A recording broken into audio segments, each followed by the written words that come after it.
အားလုံးပဲမင်္ဂလာပါရှင်ကျမကတော့ဆမ်မီမီပါဒီရက်ပတ်မှာကျမပြောကြားချင်တာကတော့ကျမရဲ့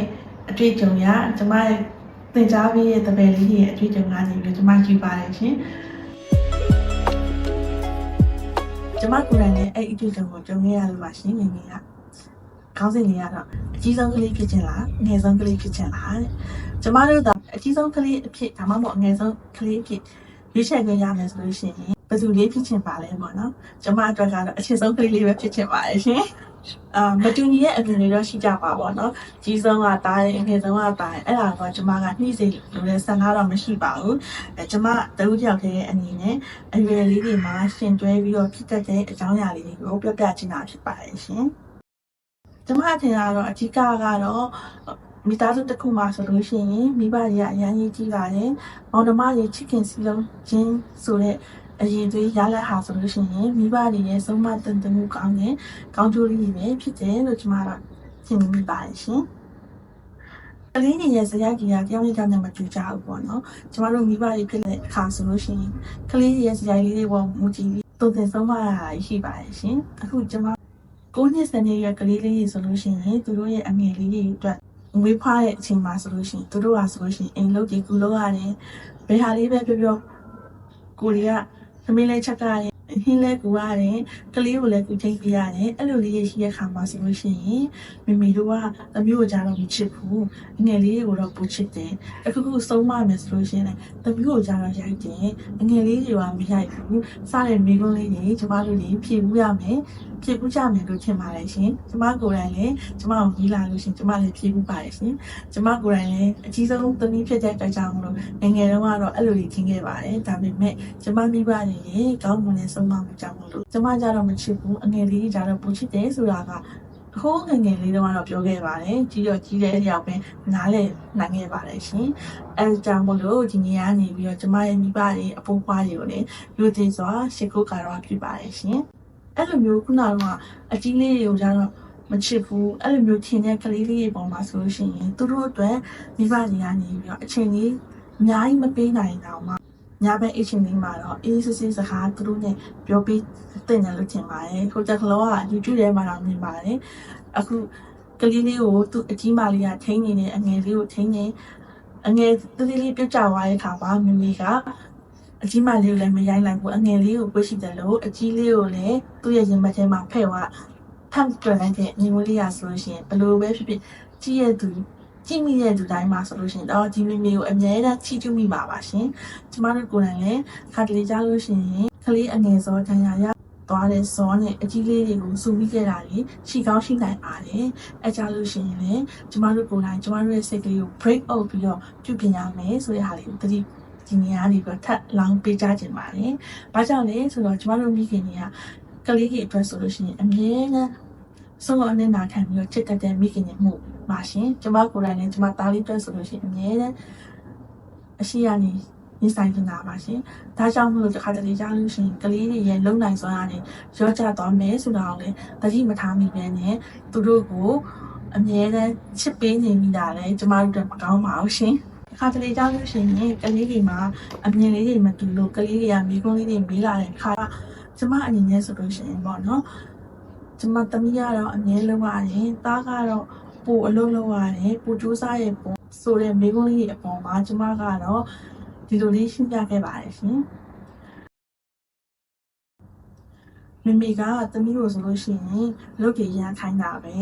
အိမ်မှာနေလို့ရှိရင်ကလေးတွေလည်းထင်ရတယ်ကူလဲကူညီပေးရတယ်သမီးပဲအလုပ်လုပ်နေရလို့အိမ်မှာမနေချင်ဘူးကျောင်းမတက်ချင်နဲ့စာဝေးချက်နေရပြချင်တယ်ဆိုတဲ့ခါမှာတစ်ခါလေကြားလို့ရှိရင်သူတို့ရဲ့ပုံစံလေးတွေကစာတကယ်မတက်ချင်မဲနဲ့အမိခိုင်းမှဆိုလို့စာတက်ရတဲ့ပုံစံကြီးအဲ့လိုမျိုးဖြစ်တတ်ပါအဲ့ချိန်ကြားလို့ရှိရင်သူတို့ရဲ့ကလေးတွေရဲ့စိတ်ထဲမှာရှိတဲ့ခံစားချက်ကိုပြောလာတဲ့အခါမှာဆိုလို့ရှိရင်ကျမတို့ကစိတ်ရှိရှိနဲ့နားထောင်ပြီးဖို့လိုရတယ်လို့ကျမထင်ပါတယ်ရှင်အဲ့လိုချိန်မှာဆိုလို့ရှိရင်သူတို့ပြောတာလေးကျမနားထောင်ပြီးတော့ကဲသမီးလေးကအရွယ်ဘယ်လောက်ရောက်ပြီလဲသူတို့ရဲ့မိကုန်းလေးကိုကျမမေးရဲပြန်ပြီးတော့သမီးလေးအရွယ်မှာဒီလောက်ဆိုလို့ရှိရင်မီးဆိုတာကိုမှန်းသိလား တက်စစ်တွေဆိုလို့ရှိရင်တက်လိုက်မှတိလားဆိုလို့ရှိရင်သူတို့အရွယ်လေးတွေကတိရဲဆိုတဲ့အဖြစ်လေးရပြီးွားတော့မှကျမကပြန်ပြီးတော့ဟုတ်ပြီမောင်လေးညီမလေးတွေဆိုလို့ရှိရင်ဒီလိုအရွယ်မှာဆိုလို့ရှိရင်သူတို့သိပါမလားသူတို့အတွက်အန်ရဖြစ်စီတယ်သမီးကိုကြားလို့ရှိရင်ဒီဘက်မှာကမောင်လေးညီမလေးတွေဝကြီးရနဲ့မေမေကတယောက်တည်းဆိုတဲ့အတွက်ကြောင့်အလုပ်တွေများရတယ်ဖေဖေကလည်းဥဆောင်ပြီးတော့စားဖို့တောက်ဖို့တည်းလုပ်ရတဲ့အခါမှာဆိုလို့ရှိရင်အလုပ်တွေများရတဲ့အခါမှာဆိုလို့ရှိရင်သမီးတို့သားတို့ကိုအားကိုးရတယ်သမီးတို့သားတို့ကထိုက်တဲ့အရွယ်လေးရောက်တဲ့အတွက်ကြောင့်အားကိုးရတဲ့အတွက်ကြောင့်အားကိုးခြင်းနဲ့စိတ်ကလေးနဲ့ကြောင့်လို့အကြီးဆုံးဆိုပြီးတော့အားကိုးတဲ့စိတ်ကလေးနဲ့ချစ်ခင်ရတာပါဆိုပြီးတော့ကျမကဖြည့်ရှင်းချက်ပေးခဲ့ပါတယ်ရှင်ကျမဖြည့်ရှင်းချက်ပေးတာကိုမှန်တယ်လို့ထင်ပါသလားရှင်အဲ့လိုမျိုးပေးရတဲ့ရည်ရွယ်ချက်ကတော့သူတို့ကိုမမေကြီးကခွဲပြီးတော့ချစ်တာကိုမလိုချင်တဲ့ကြောင့်လို့ကျမကအဲ့လိုဖြည့်ရှင်းချက်လေးပေးရပါသူတို့ကိုယ်တိုင်ကလည်းဂရုစိုက်ခံနေကြပါတယ်သူတို့ရဲ့အရွယ်လေးတွေကလည်းကလေးတွေပါပဲအဲ့ကြောင့်မို့တစ်ခါတလေကြားလို့ရှိရင်ကိုကြီးစံနဲ့ညအကြီးဆုံးပဲညလုံးအောင်မှာပေါ့ဆိုတဲ့စကားလုံးလေးတွေနဲ့ဟဲ့အငယ်ကိုမလုပ်နဲ့အကြီးမို့လို့သိရမှာပေါ့ရိုက်မဲဆိုတဲ့စကားလုံးလေးတွေထက်ကဲသူတို့ရဲ့တချို့လိုချင်တဲ့ချစ်ချင်းမြတ်တာလေးတွေတစ်ခါတလေကြားအငယ်ချက်ပို့ပြီးတော့ဦးစားပေးတာကြွစိုက်ပေးတာခံနေတယ်အဲ့လိုဟာလေးမှာဆိုလို့ရှိရင်တခါတလေကျရင်ကျမတို့မိဘရဲ့အနေနဲ့တစ်ထစ်လောက်အလျှော့ပေးပြီးတော့သူတို့ရဲ့အကြိုက်လေးတွေကိုလိုက်လျောပေးစီချင်ပါရဲ့ရှင်အဲ့ကြောင့်သူတို့လေးတွေကိုချစ်တယ်သူတို့လေးတွေနဲ့ကလေးအငယ်လေးတွေနဲ့ကတူတူပါပဲဆိုတဲ့ခံစားချက်လေးကိုပြန်လည်ရရှိမှာပါဖြင့်အဲ့လိုအပြင်ကျမတို့အမိဘတွေနဲ့အနေရလဲသားလေးကတော့ဘယ်လိုကြောင့်မလို့ဒီလိုလေးလုံနိုင်တဲ့အတွက်ကြောင့်မလို့သမီးလေးကတော့ဒီလိုလေးလုံနိုင်တဲ့အတွက်ကြောင့်မလို့မမေကိုကူညီပြီးလုပ်ပေးပါနော်ဆိုတဲ့စကားလုံးလေးကိုကျမကတော့သုံးပါတယ်ရှင်တစ်ခါကျမတို့တွေကအကျင့်ကောင်းနေဆိုလို့ရှိရင်အကျင့်ဆိုးတွေတက်လုပ်ဖို့ခဲရင်ကြပါတယ်ဥပမာအိယာထပြွားလို့ရှိရင်အိယာသိမ်းဖះကိုပုံမှန်ရှိခိုးစားတဲ့ဟာတွေကိုလုပ်ဖို့ကျမတို့လူကြီးတွေတောင်ခါကြရင်ပြင်းပါတယ်ပေါ့နော်ဒီရောက်လို့ဒီစားတိချာချက်စားကိုတိချာချက်လို့ရှိရင်အမှတ်ကောင်းကောင်းရမယ်စားမချက်သေးဘူးလားဆိုဒီရောက်လို့ရှိရင်ရလက်ကောင်းရတယ်ဆိုပေမဲ့လည်းမလုပ်ချင်တဲ့သူတွေမလုပ်ချင်ကြပါဘူးเนาะကျမတို့ကိုယ်တိုင်ကလည်းအခါကြီးကြားလို့ရှိရင်လမ်းမမှန်ရှောက်လို့ရှိရင်ကျမ်းမာမယ်အဲ့လိုမျိုးကျမ်းမာရေးစောင့်ပုတ်တွေသိရအောင်ပါအခါကြီးကြားလို့ရှိရင်ကိုစားချင်တာရေးစားရတယ်အထိုင်ကြီးများပြီးတော့ကျမ်းမာရေးညမနေကြတာတွေလုံးမိပါတယ်ဒီလိုပဲကလေးတွေမှာလည်းအဲ့လိုပဲသူတို့တွေလှုပ်ရှင်တဲ့ဆန္ဒမရှိဘဲနဲ့အတင်းရောဆိုတော့လောက်ရတဲ့အခါမှာဆိုလို့ရှိရင်သူတို့အတွက်ကပို့ပြီးတော့မလုပ်ချင်မှလည်းလောက်ရတဲ့အတွက်ကြောင့်မလို့ stress ဖြစ်စေပါတယ်ရှင်အဲ့ဒီလို stress တွေမဖြစ်အောင်လို့ကျမတို့ရဲ့မိဘတွေကနေစကားလုံးလေးတွေရွေးချယ်တဲ့အခါမှာဆိုလို့ရှိရင်ကြွကျင်မှုလည်းလုပ်ပါသေးရဲ့ရှင်အဲ့ဒါကြောင့်မလို့ကျမကပါဝါရှိသောမေမေရေလို့ပြောပြမိရဖြစ်ပါတယ်ရှင်ကျမကတော့ကိုယ်ကလေးကဘလိုနည်းလမ်းနဲ့စီးရုံးလို့ရှိရင်ဘလိုနည်းလမ်းလေးကိုကြိုက်တယ်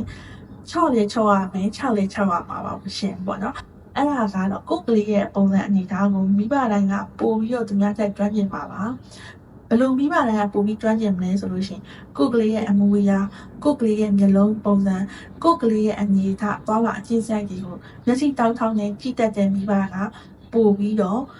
့ကလေးရဲ့အထောင်ပြီးမှာပါရှင်အဲ့လိုမျိုးကြည့်တတ်လို့လေကိုယ်ကလေးမကိုဆိုပြီးအတ္တကြီးပြီးတော့ချစ်တဲ့ဟာကိုပြောတာမဟုတ်ပါဘူးရှင်။ဘာဖြစ်လို့လဲဆိုတော့ကျမတို့ရဲ့သွေးသားဆိုတော့တစ်ခါလေကြာရင်သူများကလေးနဲ့ရှင်လိုက်လို့ရှင်တော့မှကိုကြီးကငါကလေးတော့ချီသွားပြီဆိုတဲ့အတ္တလေးကတော့ရှိပါတယ်။ဒါပေမဲ့အဲ့လိုအတ္တလေးဆိုလို့ရှင်လည်းတချို့ကလေးလေးတွေချင်းဖြည့်ရှင်းလို့ရတဲ့ကိစ္စတွေဆိုလို့ရှင်ဝင်မပါတာအကောင်းဆုံးပါပဲ။သူတို့ချင်းဖြည့်ရှင်းခိုင်းတာအကောင်းဆုံးပဲလို့မြင်ပါတယ်ပေါ့နော်။ကျမအနေနဲ့ကတော့တစ်ခါတလေကြာလို့ရှင်မိဘရန်ရှိရင်အိမ်မှာဆိုလို့ရှိရင်ဒါလေးလုပ်ပြီးလို့ရှင်တော့မဟုတ်ဘူးဘယ်လောက်ရမယ်ကဲပကံဒီတော့တခြားဆေးပြီးပကံဒီဆေးပြီးတော့တောင်းလို့ပို့ရမယ်လက်စီရောလည်းပြီးဖျားတောက်တော်ကြီးကပြီးစသဖြင့်ခိုင်းပြီးတော့မဟုတ်ဘူးနဲ့တိုင်းတာပြီးတော့ခိုင်းတတ်တဲ့အခါလေးလည်းရှိပါတယ်ပေါ့နော်ဒါပေမဲ့ကျမပြောချင်တာကကျမရဲ့အနေနဲ့ဆိုလို့ရှိရင်အလုံးစုံတိုင်းတော့ပတ်စံပေးပြီးတော့ကိုအိမ်လုပ်တည်ခိုင်းတာကိုကျမအနေနဲ့တော့မထောက်ခံပါဘူးရှင်။ဘာကြောင့်လို့လဲဆိုတော့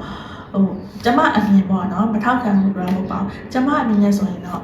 အိမ်မိသားစုတစ်ခုမှာအိမ်မှာရှိတဲ့တာဝန်ကမိသားစုတိုင်းရဲ့တာဝန်ဖြစ်တယ်။သားလေးဟာလည်းသားလေးလုံးနိုင်တဲ့နေရာမှာသားလေးဟာလည်းဝင်ကူညီရမယ်။မမေကလည်းမမေလုံးနိုင်တဲ့တာဝန်ကိုယူပြီးတော့ဝင်လုပ်ရမယ်။ဖေဖေကလည်းဖေဖေလုံးနိုင်တဲ့တာဝန်ကိုယူပြီးတော့ကျွေးမွေးဆောက်ရှောက်တာကိုလုပ်တယ်။အဲ့လိုမျိုးက ကိုလုံးနိုင်တဲ့တောင်းလေးတွေကိုကိုကလုံတက်ဖို့ကိုကျမတို့မိဘတွေကသင်ပေးရမယ်လို့ကျမထင်ပါတယ်ဥပမာသားလေးရဲ့ဖက်နှက်လေးတွေညီညီချွတ်ပါဒါမှမဟုတ်လို့ရှိရင်ညတိုင်းမှာဖះတောက်တော်ကြီးလေးကပ်ပေးပါဒါမှမဟုတ်လို့ရှိရင်သားလေးစားပြီးသားပကံအောင်တော့သားလေးဆေးပါဆိုတဲ့ဟာကအခုဆိုလို့ရှိရင်မီဒီယာတွေကလည်းအရင်ခေတ်စားနေပြီပညာရပ်တွေကလည်းအများကြီးပဲလို့တိတာမြင်တာနေရဲ့အချိန်မှာလည်းအမျိုးမျိုးသောနေရာနေတိုးတက်ဖို့အတွက်အကြံပြုတဲ့စာတွေလည်းရှိမယ်ဗီဒီယိုလည်းအများကြီးရှိပါပေါ့နော်ကျမလည်းကျမပြင်တဲ့အမေရတကောက်တနေရာနေပေါင်းနေပြီးတော့ပြန်လည်းအသိပေးတာပါပေါ့နော်ပြေသွားလို့ရှိရင်တတိယအောင်ဆိုပြီးတော့ကျမလည်းအဲ့လိုပါပဲဒီကလေးလေးတွေကိုသူတို့လုံနိုင်တဲ့တာဝန်လေးတွေပေးခြင်းဟာလေဒီငငယ်လေးကတော့လုံနိုင်တဲ့တာဝန်ပေးတာပါပဲဒါပေမဲ့ကြီးွားတာနဲ့ကြီးွားတဲ့အညာသူတို့လုံနိုင်တဲ့တာဝန်လေးတွေကိုတတ်ပြောစရာမလိုပဲနဲ့သူတို့သိရှိသွားမယ်ဆိုတဲ့ရလက်ကောင်းကြီးမားတွေကသူတို့လေးကြီးထွားလာတာကိုကြည့်ပြီးကျမတို့ကပျော်ရွှင်ရပါပါရှင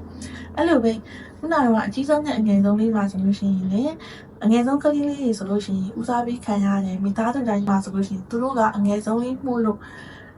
မိုးလိုက်တန်တဲ့လူကျင်သားကြီးရတယ်ဆိုပြီးတော့အငယ်ဆုံးကလေးတွေကစိုးတက်တယ်လို့မြင်ကြပါရှင်ဒါပေမဲ့လည်းအငယ်ဆုံးကလေးတိုင်းကစိုးတာတော့မဟုတ်ပါဘူးအငယ်ဆုံးကလေးတိုင်းလည်းလိမ်မာတဲ့သူတွေအများကြီးပါများသောအားဖြင့်တော့သူတို့ကငငယ်ဆုံးအထွေးဆုံးလေးမို့လို့အကိုတွေအမတွေရဲ့ချစ်ချင်းမြတ်တာရဲ့ဂရုစိုက်မှုတွေကိုပူခံရတဲ့အတွက်ကြောင့်မလို့အကိုတွေအမတွေဟာလည်းငယ်ဆုံးကလေးရဲ့ထိန်ချောင်းနဲ့မိဘတွေပြီးသွားလို့ရှိရင်နောက်တဲ့30ရာကြီးတော့မြတ်တာပေးနိုင်တဲ့သူတွေပါပဲရှင်အဲကြောင့်မလို့ခုနကအရှိမပြောခဲ့တာဆိုလို့ရှိရင်မောင်နှမတွေစီလုံးညီညွတ်တာကမမေပြပေးနေရဲ့ကောင်းမွန်တဲ့ဆုံးမမှုကြောင့်လို့ကျွန်မပြောတာပါရှင်ငယ်ဆုံးကလေးတွေကလည်းခါတလေကြလို့ရှိရင်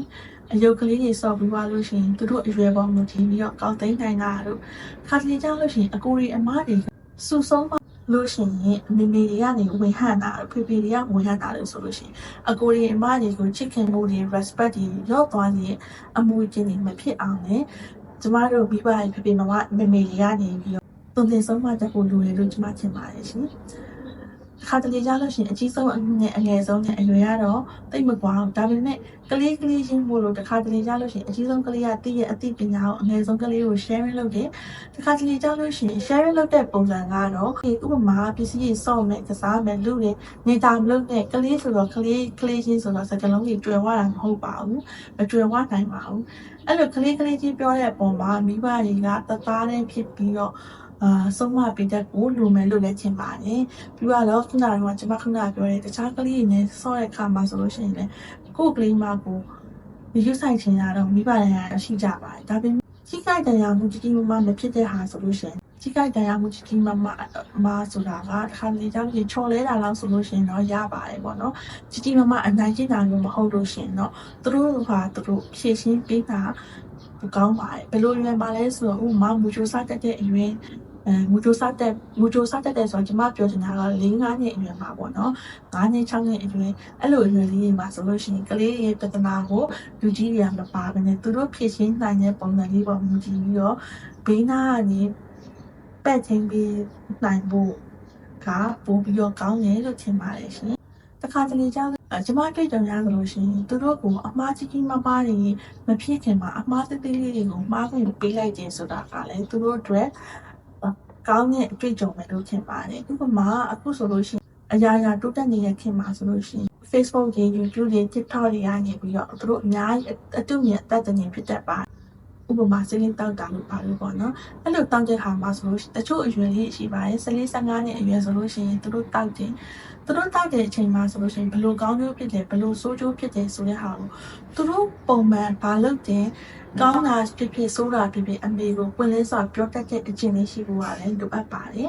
အကျင့်လေးရှိအောင်လည်းကျမတို့ကနေပြီးတော့ငယ်လေးကနေပြီးတော့မိလို့လေးတွေမေးရမယ်တားလေးကတော့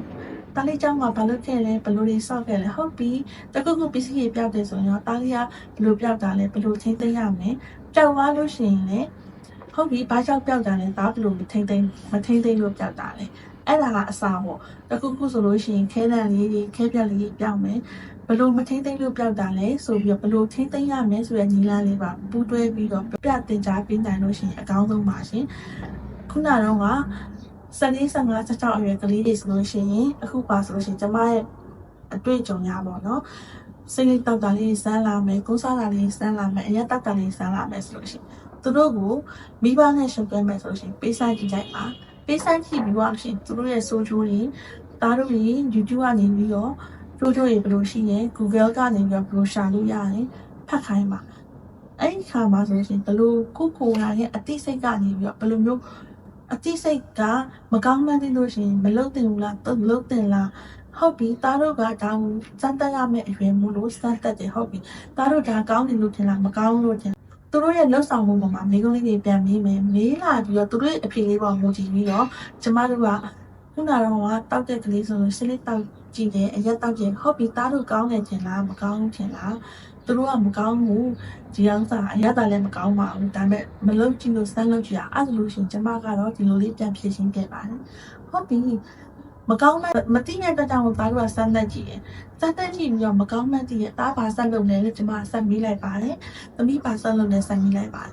်ဆက်မလုပ်တော့ဘူးလို့ပြောလို့ရှိရင်ကျမကချီးကျူးပေးလိုက်ပါတယ်အဲ့လိုနည်းနဲ့ကျမတို့ကကလေးတွေကိုတိမ့်သိမ်းရမှာပါတိမ့်သိမ်းနေဆိုတာကလည်းသူတို့ရဲ့ကောင်းမွန်တဲ့ဘဝခီးလမ်းကြောင်းလေးရောက်ဖို့အတွက်ကျမတို့ကလမ်းမှန်လေးကိုတိမ့်သိမ်းစီးရတတ်ဖို့လည်းလိုတယ်လို့ကျမထင်ပါတယ်ရှင်အဲ့ဒီလိုကိစ္စကနမူနာတစ်ခုပေါ့နော်တစ်ခါစာလုပ်ဖို့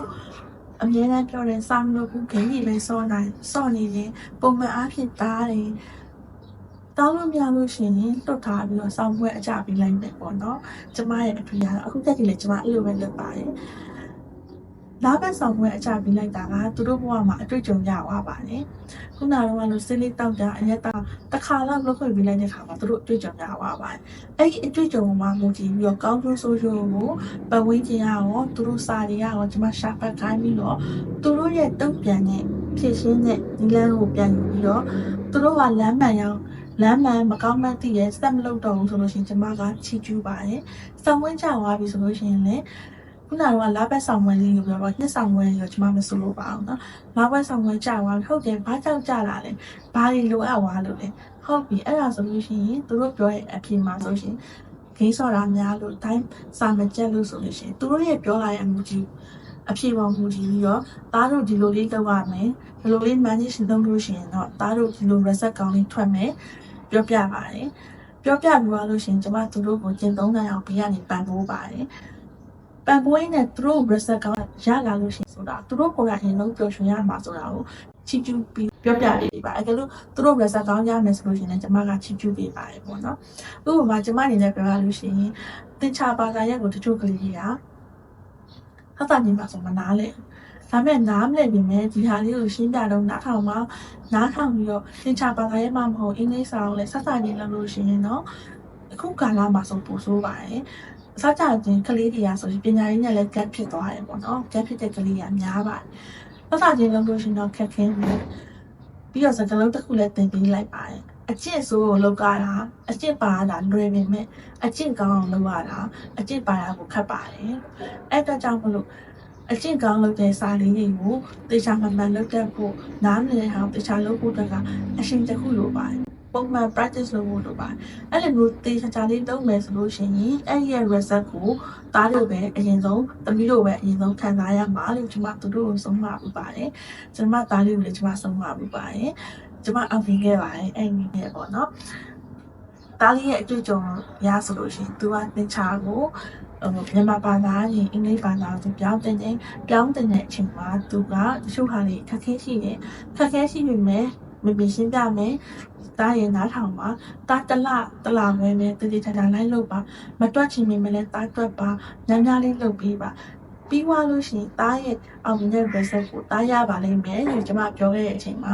တလခွဲ2လလောက်မှာကျောင်းမှာဆမ်မရှင်းပြပြီး lesson တစ်ခုကိုသူတို့ရဲ့ရှိတယ်မှာဖြေရတဲ့အချိန်မှာသူကိုယ်တိုင်ဖြေနိုင်ရဲ့ဖြေတိုင်းလာရောဝမ်ပတ်တလာနဲ့ကျောင်းပြန်လဲကျောင်းအပြန်လဲကြအောင်ကျမကိုပြောပါတယ်မေမေပြောတာမှန်တယ်တားဒီမှာဖြေနိုင်လာပြီဆိုပြီးသူပြောတယ်အဲ့တော့ကျမစကားပြောခဲ့ပါတယ်တားအဲ့ဒါကဘယ်သူစူးစမ်းလို့လ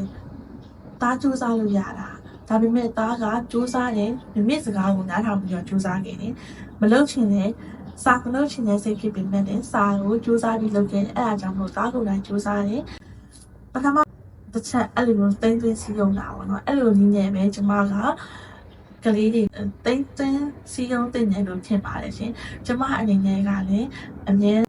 perfect ဖြစ်နေပြီးတော့အမြဲတမ်းကလေးကိုနားလည်ပေးရမိမိတော့မဟုတ်ပါဘူးပေါ့နော်ကျမကိုယ်တိုင် stress တွေများစွာနဲ့လောကလန်မှာရှင်သန်နေရမိခင်တူပါပဲဒါကြောင့်မလို့ကျမမှလည်းလိုအပ်ချက်များစွာရှိပါတယ်ဒီခါလေးကျရင်ကျမရဲ့အားနည်းချက်ကိုလည်းကျမကတသားကိုပုတ်ပွင့်နေနေပြောပြထားပါတယ်မမေရဲ့အားနည်းချက်ကိုပြောပြပြီးတော့မှတသားတို့ကနားလည်ပေးပါဆိုပြီးတော့လည်းကျမကအဲ့လိုလေးတိတ်တိတ်စီးလုပ်ထားပါတယ်ဒီဟာကတော့ကျမရဲ့ဒီအတွေ့အကြုံလေးမှာဆိုလို့ရှိရင်တောင်းတောင်းတော့စုံသွားပါတယ်ကျမရဲ့အတွေ့အကြုံမှာမူတည်ပြီးတော့ညဝေလာပဲဖြစ်ပါတယ်နောက်ထပ်ဗီဒီယိုလေးတွေမှာလည်းကျမရဲ့အတွေ့အကြုံလေးတွေကိုနားထောင်နေတယ်ဆိုလို့ရှိရင်စောင့်ကြည့်ပြီးတော့အားပေးကြည့်ရှုပါအောင်လို့ပြောကြရင်ဒီကုန်းချုပ်ပြစီနော်